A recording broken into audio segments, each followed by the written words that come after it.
প্রশ্ন ব্রহ্মাস্ত্র, তোষণ বিষে শাসন শেষ হবে মমতার? প্রশ্নের উত্তর নেব প্রথমে 30 সেকেন্ড করে প্রত্যেকের কাছে, তারপর ডিবেট ওপেন আপ করব। 30 সেকেন্ড করে শুরু করব আলী হোসেনকে দিয়ে। মমতা এইবারে নিঃশেষ হয়ে যাবে, গঙ্গা জলে তারা বিসর্জিত হবে।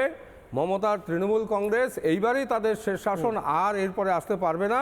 ভারতীয় জনতা পার্টির সরকার হবে, 26-এর নির্বাচন, তৃণমূলের বিসর্জন। এইবার বিজেপি সরকার নিশ্চিত রূপে গঠন হবে। ভারতীয় জনতা পার্টি পশ্চিমবঙ্গের মানুষের শান্তি এবং সুশৃঙ্খল এবং পশ্চিমবঙ্গ মানুষের কর্মসংস্থান, শিল্প এবং সমস্ত কিছু সংস্কৃতি মানুষের মধ্যে ফিরিয়ে দেবে এবং বাংলাকে সুশাসন বাংলায় পরিণত করবে। এটাই হচ্ছে আমাদের বিজেপির এইবারের ইস্তাহার। 30 সেকেন্ড উত্তর মণিশঙ্কর বাবু। না, আমি বলছি যে এই আব্বাস উদ্দিনকে দেখালেন যখন ব্রিগেড প্যারেডে একটা বড় মিটিং হয়েছিল, পুরো ব্রিগেডটা ভরে গেছিল, সেই সময় কিন্তু বামফ্রন্ট সরকারের অনেকগুলো সিট পাওয়ার কথা বলে আমরা দেখছিলাম সব খবরে, এবং যারা রাজনীতি বোঝেন আব্বাস উদ্দিনের বক্তৃতার পরেই কিন্তু যত একটা পাওয়ার কথা ছিল সেটাও কিন্তু শূন্য হয়ে গেছে, ফলে ছেড়ে দিলাম ওনার কথা। আমি বলছি যে যারা কথা বলছে যে মমতার জন্য মুসলিমদের এই যে কথাগুলো বলছে, এরা তো অথরিটি তো মুসলিমদের, ওনার থেকে ওনাদের কথা বেশি শোনে। আমি বলছি তারা ভোটটা কাকে দেবেন? বিজেপিকে যদি ভোট দেন তার মানে তো বিজেপি বলতে আমরা মাইনরিটির ভোট চাই না। এইবারে যদি মাইনরিটির ভোট যদি না চায় তাহলে আপনারা কাকে ভোটটা দেবেন? তাহলে তৃণমূল এবং বিজেপি তার মধ্যে একটা বেছে নিতে হবে। সেটা যদি আজকে আমি বলছি না, আমি বলছি এতগুলো ভোট, যিনি ওই যে দাদা যিনি আজকে জেইউপির কথা বলছেন, গতকাল বিজেপির হয়ে কথা বলছিল, তাহলে আপনি জেইউপি বিজেপির ভোট ভাঙার জন্য জেইউপি পার্টিটা যোগ দিচ্ছে। মানসিকতা বুঝেছেন? এই যে মুসলিমদের মুসলিম করে রাখো, যে ওরা ডিসাইড করে দিচ্ছে কাকে ভোট দিবে, কারণ আত্মপরিচয়ের অধিকার ওদের নেই। স্বাধীনতার পরে নেহেরু এবং শাস্ত্রীর মন্ত্রী সময় শিক্ষাকে উজাড়িত দাঁড় করেছিল একজন হুমায়ুন কবির। আজকে তৃণমূলের শাসনে আমরা একজন হুমায়ুন কবির পেয়েছি, যারা মুসলমানদের দিকভ্রষ্ট করছে। আজকে এই মানসিকতা শাসক দলের, ওদেরকে কিভাবে কোণঠাসা করে রাখা যায়, ওদের ভোটাধিকারটাও এরা করে দেবে, লিমিটেড করে দেবে। কেন? ওরা তৃতীয় আত্মপরিচয়ের ভিত্তিতে নিজের চয়েস করতে পারে না, ওরা বামকে দিতে পারে না, ওরা অন্য কোনো ধর্মনিরপেক্ষ শক্তিকে দিতে পারে না ভোট। আপনি বলে দেবেন মুসলিম ভোট কি আপনাদের ব্যাংকের টাকা, ব্যক্তিগত সম্পত্তি? আরে বলছো সিদ্ধান্ত নিয়ে বলে দেবেন মুসলিমকে কেন মুসলিম করে রেখেছে, ওদিকে কি হিন্দু করে দেবে? কে? এই তো বললেন মানুষ করুন, মানুষ। আর তুমি তো বললে মুসলিম করে রেখেছে, মানুষ করে রাখুন। মন্দির মসজিদ নয়, মানুষ করুন। বুঝতে হবে যে আমরা যদি মানুষের ভোট চাই অনেক বেশি অথেন্টিক হবে, অনেক বেশি ইফেক্টিভ হবে, কিন্তু হিন্দু মুসলিম করেই তো ইমরান সোলাঙ্কি আসি স্যার, ইমরান সোলাঙ্কি 30 সেকেন্ড। মমতা বন্দ্যোপাধ্যায়কে প্রাক্তন করতে চাইছেন আপনারা? এখন কে রাজ্যের সরকার গঠন করবে আমি এটা জানি, পশ্চিম বাংলায় বিজেপি সরকার গঠন করতে পারবে না। বিজেপি টিএমসি সরকার গঠন করবে কিনা সেটা আমি জানি না, কিন্তু একটা কথা আমি ভালো করে জানি, আজকে এই পশ্চিম বাংলা মাটিতে মিম একটা ভালো শক্তি দিয়ে উঠবে। আর সরকার যে গঠন করবে, মিম হাত দিয়ে সরকার গঠন করতে হবে। এবার সংখ্যালঘু ভোট দিবে নিজের শিক্ষার জন্য, সংখ্যালঘু ভোট দিবে স্বাস্থ্যের জন্য, সংখ্যালঘু ভোট দিবে বিশ্ববিদ্যালয়ের জন্য, সংখ্যালঘু ভোট দিবে শ্রমিক যে হচ্ছে তার শিল্পের জন্য, সংখ্যালঘু ভোট দিবে নিজের উন্নয়নের জন্য, সংখ্যালঘু ভোট দিবে এবার নিজে যেখানে মিম হবে সংখ্যালঘু শুধু মিমকেই ভোট দিবে। 30 সেকেন্ড প্রাক্তন করতে চলছেন মমতা বন্দ্যোপাধ্যায়, হুমায়ুন কবির এবং আপনাদের জোট। আপনারা বলছেন আত্মবিশ্বাস, এত ভোট কোথায় আপনাদের কাছে? 30 সেকেন্ড। দেখুন, যে কোনো হিন্দু ভাই বোন বলেনি, যে হিন্দুরা বলেনি যে মন্দির করে দাও, মন্দির করে দাও। তিনি মন্দির করে দিলেন কেন? তিনি জানেন সংখ্যালঘু ভোট আর আমার কাছে আসছে না, থাকবেই না। যেভাবে সংখ্যালঘুদের বঞ্চনা করেছে 3-4টে ইস্যুতে, তাই তারা একটা প্ল্যাটফর্ম খুঁজছিল এই পশ্চিমবঙ্গে, এবং সেই প্ল্যাটফর্ম বিজেপিও নয়, সেই প্ল্যাটফর্ম তৃণমূলও নয়। সুতরাং একটা তারা প্ল্যাটফর্ম খুঁজছিল, সেই প্ল্যাটফর্মটা হুমায়ুন কবির প্রথম দিয়েছে, এটা সবাইকে স্বীকার করতে হবে। এবং সেখানে জোটের জন্য আহ্বান করেছে, যে আসলো না আসলো 2-3জন এই নেতারা তারা এক জায়গায় হলে সমস্ত ভোট ওই একই জায়গায় চলে আসবে। আপনারা ফ্যাক্টর হয়ে দাঁড়াবেন, হুমায়ুন কবির ঠিক করবে এই রাজ্যের সরকার কে গঠন করবে, এটা বিশ্বাসযোগ্য কথা। হুমায়ুন কবির একটা অঞ্চলের মধ্যে একটা লোকাল এরিয়াতে তার প্রতিপত্তি থাকতে পারে। হুমায়ুন কবিরান জোট, আরে হুমায়ুন কবিরান জোট কি করবে সেটা নিয়ে তো উনি কনসার্ন না। হুমায়ুন কবির একটা ভোটে দাঁড়াতে পারবে, এটা উনি কনসার্ন। হুমায়ুন ফলে কবির হুমায়ুন কবির করবে না তৃণমূল করবে এটা নিয়ে উনি কনসার্ন না, উনি একটা যোগ দিয়েছেন যে একটা ভোটে দাঁড়াতে পারবেন। এই রাজনীতিটাই তো আমি ঘেন্না করি যে আমি টিকিট যেখানে পাবো, মানে আপনি সিপিএম ও টিকিট পেলে সিপিএম চলে যেতে পারেন। কিন্তু বলছি আপনাদের মতো ওই টাকা দিয়ে লোক আনা নয় হুমায়ুন কবির, বিরানি দিয়ে লোক আনে না হুমায়ুন কবির। রাজনীতির পক্ষে ক্ষতিকারক। ওই আসাদুদ্দিন ওয়াইসির লোক তারা বিরানি আর টাকা দিয়ে লোক আনে না।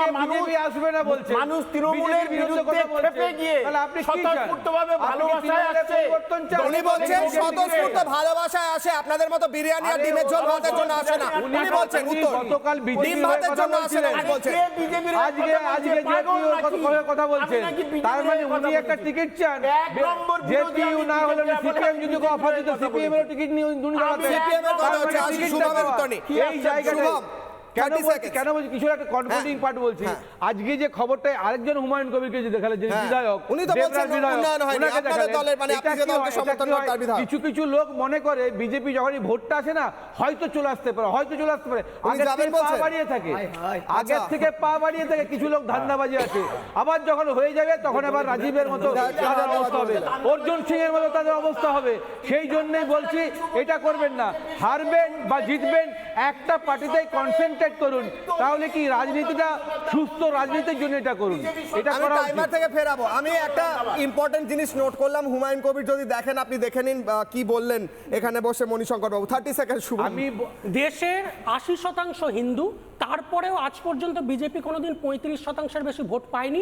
কারণ হচ্ছে দেশের এখনো অনেক বেশি মানুষ তারা ধর্মনিরপেক্ষ, এবং আমাদের রাজ্যে পশ্চিমবঙ্গে ধর্মনিরপেক্ষতার ভিত আরো অনেক মজবুত। তার ফলে পশ্চিমবঙ্গের বিজেপির উপর যতটা রাগ তৃণমূলের উপর কিন্তু অতটা নেই, এইটা কিন্তু একটা বিষয় আছে। তারা যে আজকে পশ্চিমবঙ্গে যে সাম্প্রদায়িক মেরুকরণের রাজনীতি যে দুটো দল মিলে করেছে, তৃণমূল সরকারি ক্ষমতা ব্যবহার করে এবং বিজেপি তার রাজনীতির কারণে, আজকে পশ্চিমবাংলার ধর্মনিরপেক্ষ হিন্দুরাও এই তৃণমূল এবং এই বিজেপিকে ভোট দেবে না। এবার মুসলিম সমাজ এবং ধর্মনিরপেক্ষ হিন্দু তারা উচ্চ শিক্ষার জন্য, বামেদের ভোট দিয়ে ক্ষমতায় নিয়ে আসবে, বেশ দেখো, চাকরির জন্য এবং তারা দাঙ্গা রাজনীতি প্রতিহত করার জন্য ভোট দেবে। বামেদের ভোট দিয়ে ক্ষমতায় আনবে হয়তো, বেশ দেখবো, বামফ্রন্টকেই ভোট দেবে, নজর থাকবে।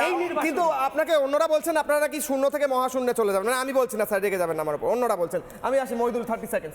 তোষণ করতে করতে মুসলিমদের এমন একটা জায়গায় নিয়ে গেছে যে অন্য অন্য স্টেটের তুলনায় দেখেন পশ্চিমবাংলার মুসলিমরা 50 বছর পিছিয়ে গেছে। পশ্চিমবাংলার মুসলিমরা নিজেদের উন্নত করতে চায় এবং নিজেদের আত্মনির্ভর হতে চায়। দেখুন আজ এরা বারবার উত্তরপ্রদেশ ইউপি চলে যায় না আমাদের সরকার, দেখুন উত্তরপ্রদেশ ইউপিতে দেখুন যেভাবে ডেভেলপ করেছে, ওখানকার মুসলিমরা দেখুন দুধে ভাতে আছে, কিন্তু পশ্চিমবাংলার মুসলিমদের অবস্থা দেখুন দুর্দশার মধ্যে আছে। আমরা কিন্তু এই রাজনীতি চাই না, আমরা উন্নয়নের রাজনীতি চাই, আমরা নিজেদের উপরে নিজেদের পায়ে দাঁড়াতে চাই। যে সরকার আমাদের দেখবে সেই সরকারকে আমরা চাই এবং নিজেদের আত্মনির্ভর হতে চাই।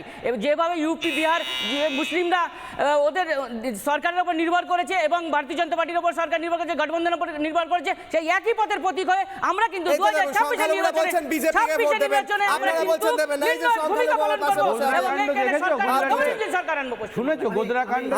হাত তুলছেন, বেশ। আমি একটু বলে নিই, দেখো যে এই শুভমের কথাতেই আমি একদম সময় কম। বাম ধর্মনিরপেক্ষ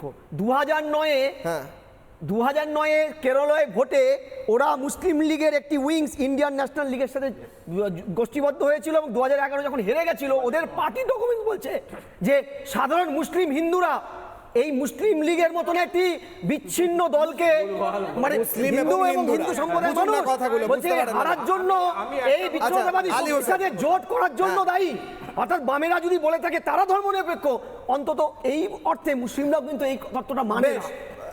আমি একটা কথা বলতে চাই, দেখুন পশ্চিমবঙ্গের নিপীড়িত সাধারণ মুসলিম সমাজের কাছে আমি আবেদন জানাতে চাই, দাদা সত্যি সত্যি আমরা বঞ্চিত হয়েছি, আমরা সত্যি সত্যি আমরা শোষিত হয়েছি, আমাদের বিকাশ হয়নি। সেই জন্য আমরা বলতে চাই, যদি আপনি তৃণমূলকে হারাতে চান, জাপ নয়, মিম নয়, একমাত্র বিকল্প ভারতীয় জনতা পার্টি বিকল্প বলছেন। একদম মিম, 10 সেকেন্ডস একটা সেন্টেন্স। ইমরান সোলাঙ্কি 10 সেকেন্ডস একটা সেন্টেন্স। না না ভারতীয় জনতা পার্টি বিজেপি তো এমনি বলে কি আমরা মুসলমানের ভোট লাগবে না, হ্যাঁ। একটা প্রার্থী দেয় না। বিজেপি যে উত্তরপ্রদেশে যে আমাদের বিজেপি বড় বড় নেতারা মুসলমান, সেনা হোসেন কোথায় চলে গেছেন, মুক্তাবাদ কোথায় চলে গেছেন, মুসলমানের জন্য আজকে যে আমার বলতে সময় শেষ। আমার সময় শেষ। অসংখ্য এমএলএ এই মুহূর্তে শাসক দল সময় শেষ। তৃণমূলের হাতে মুসলিমদের। আমার সময় শেষ। আমায় এই বলে শেষ করতে হচ্ছে, আমরা যতই ডিবেট করি যে সাধারণ মুসলমানরা রাস্তায় বসে আছেন, তারা কিন্তু ওই ঠান্ডায়, রোদে, জলে, বৃষ্টিতে রাস্তাতেই বসে আছেন। যতই ডিবেট হোক, মমতা বন্দ্যোপাধ্যায় যাই বলুন না কেন, ওই রাস্তা থেকে বসে থাকা মুসলমান সংখ্যালঘুদের যারা চাকরিতে নিয়ে যেতে পারবেন, স্কুলে নিয়ে যেতে পারবেন, কলেজে নিয়ে যেতে পারবেন, তারাই হয়তো যোগ্য ওই ভোটগুলো পেতে। নানা ধরনের কন্টেন্ট দেখার জন্য লাইক করুন, শেয়ার করুন আমাদের ফেসবুক পেজ, সাবস্ক্রাইব করুন আমাদের ইউটিউব চ্যানেল। পাশাপাশি অন্যান্য ব্রেকিং নিউজের জন্য অবশ্যই চোখ রাখুন রিপাবলিক বাংলায়।